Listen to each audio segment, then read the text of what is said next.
শ্রীকৃষ্ণ বলেন, তোমার গৃহ আমার মন্দির, তুমি আমার সংসারের কর্মী। কর্মে পরিশ্রম করে যা তৈরি করেছ, আমাকে তোমার সেই কর্ম দান করো, ওটা তোমার কর্মযোগ। আমাকে নিবেদিত কর্মের ফল আমি তোমায় দেব। আমি তোমার সঙ্গে সঙ্গে আছি, এই বিশ্বাসই তোমার জ্ঞানযোগ। আমার উপর পূর্ণ বিশ্বাস রাখো, এটাই তোমার ভক্তিযোগ। যা তোমার মনকে দুর্বল করে, সেটা আমার পায়ে সমর্পণ করে দাও। তুমি কে আছো আর কি হবে। শ্রীকৃষ্ণ বলেন, জীবনে তোমার অনেক বিপদ আসবে। তুমি যদি সত্যের পথে আমাকে ধরে রাখো, তোমাকে বিপদে ফেলতে পারে এমন শক্তি কারণেই। জীবনে তোমার ইচ্ছের বিপক্ষে বারে বারেই ঘটে যাবে সমস্ত ঘটনা। ওতে ভেঙে পড়ো না। তীব্র ঝড়ে মহিরুহের কয়েকটা শাখা মাত্র ভাঙলেও সেই বৃক্ষ উৎপাটিত হয় না। আমি যাকে সৃষ্টি করি, হয় রণক্ষেত্রে, না হয় সংসার জীবন সংগ্রামে, তাকে যুদ্ধ করতে পাঠাই। সে জয়ী হবে বলেই আমি তার হাত ধরে রাখি। বশ্যতা আদায় করে জয় কখনো গর্বের বিজয় হতে পারে না। জীবন সংগ্রামী কখনো বিনা পরিশ্রমে কোনো কিছু গ্রহণ করে না। জীবনের বাধাগুলোকে অপসারণ করে লড়াই করে জীবনকে প্রতিষ্ঠা করাই প্রকৃত জয়। সেই প্রকৃত যোদ্ধা।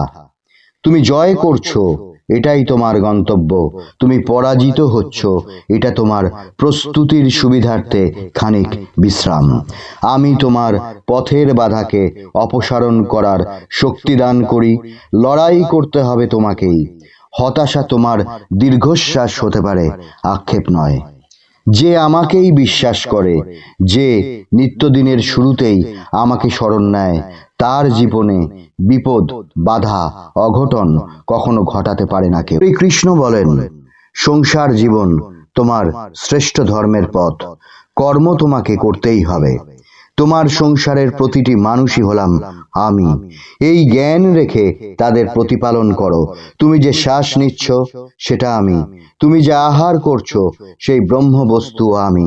তোমার ভালো মন্দ, উন্নতি অবনতি, উত্থান পতন সব আমাতেই স্পন্দিত হয়। তুমি কৃষ্ণ ব্রহ্মের উপাসনা করো, তুমি ব্রহ্ম বস্তু আহার করো। এই আমি তোমার গন্তব্য। আমার ব্রহ্মকর্ম সমাপ্ত করে তুমি আমার মধ্যেই লীন হবে। জয় শ্রীকৃষ্ণ, জয় রাধারানী, জয় গোপাল। দুঃখ, বাধা, ব্যথা, আনন্দ এসব জীবনের এক একটি অঙ্গ। এগুলোকে গুরুত্ব না দিয়ে তুমি আমাকে স্মরণ নিয়ে দিনের শুরু থেকে সমস্ত কাজ করো। অতি প্রিয়জন হৃদয়ের কোমল জায়গায় আঘাত দিতে পারে, বড় লাগে। এমন আঘাতে কেউ উন্মাদ হয়, কেউ নিজের শেষের চেষ্টা করে। যে আমাকে স্মরণ করে জীবনে চলে, তার এ সমস্ত বিকার দেখা দেয় না। তখনই শ্রেষ্ঠ পদ বলে দেন শ্রীকৃষ্ণ, আমার কাছে এসো। বিষাদ তোমার স্বভাব নয়। সব দুর্বলতা ঝেড়ে ফেলে উঠে দাঁড়াও।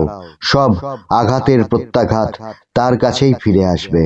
প্রত্যেক আঘাতের সমান ও বিপরীত প্রতিক্রিয়া আমি গ্রহণ করি। আঘাতে পাহাড়ের কিনারায় দাঁড়ানো সিদ্ধান্ত নয়, পাহাড়ের শীর্ষে ওঠো, ওটাই তোমাকে মানায়।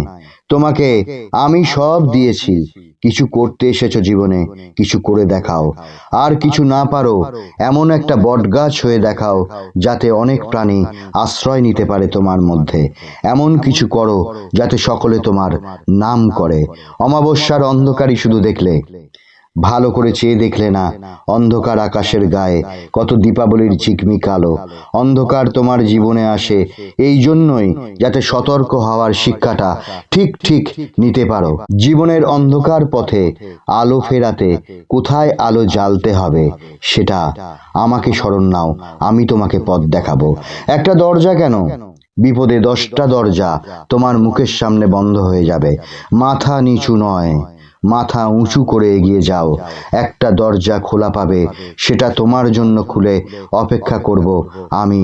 জয় জগদীশ্বর, জয় শ্রীকৃষ্ণ, জয় রাধারানী, জয় গোপাল। জয় ভগবান শ্রীকৃষ্ণ চৈতন্য, জয় পরমেশ্বর, জয় জগদীশ্বর। তোমাদের প্রণাম।